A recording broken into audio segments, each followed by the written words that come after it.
आज हम अध्याय 6 के कुछ और प्रमुख शब्दों को समझ लेते हैं। तो पहला शब्द है युगमनज। जब नर के शुक्राणु और मादा के अंडाणुओं का संलयन होता है निषेचन की प्रक्रिया में, तो एक नई कोशिका बनती है। उस कोशिका को कहते हैं युगमनज। ये नर कोशिका और मादा कोशिका के मिलने से बनती है। तो युगमनज भी एकल कोशिका होती है, शुक्राणुओं और अंडाणुओं की तरह। तो ये जीव के बनने की पहली प्रक्रिया है। अब जीव बनना शुरू हो जाएगा। फिर इसके बाद में शब्द आता है भ्रूण।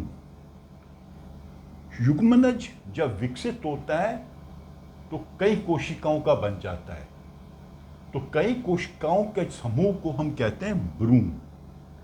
लेकिन इसमें अभी जीव के अलग अलग शरीर के अलग अलग विकसित नहीं होते।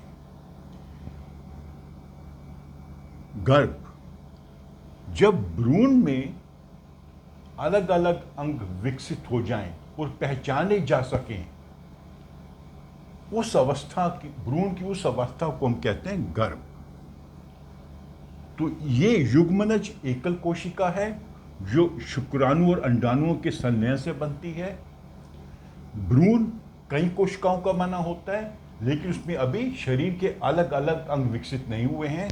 शरीर के जब अलग अलग अंग विकसित हो जाते हैं और दिखाई पड़ते हैं तो उसे कहते हैं हम गर्भ। तो तीनों का भेद आपने ऐसे समझना है। फिर जरायुज जंतु। कुछ जंतु होते हैं, मानव है, गाय है, बिल्ली, बकरी, ये सब जीव जो है इनकी मादा शिशुओं को उत्पन्न करती है। तो जो जीव, जो जंतु शिशुओं को जन्म देते हैं उन्हें हम कहते हैं जरायुज जंतु। इनमें जो जीव है पूरी तरह विकसित होने के पश्चात ही जन्म लेता है। अंड प्रजक जंतु।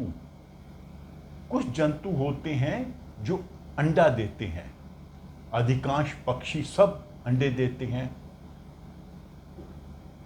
मगरमच्छ, कछुआ, ऐसे प्राणियों को हम कहते हैं अंड प्रजक जंतु।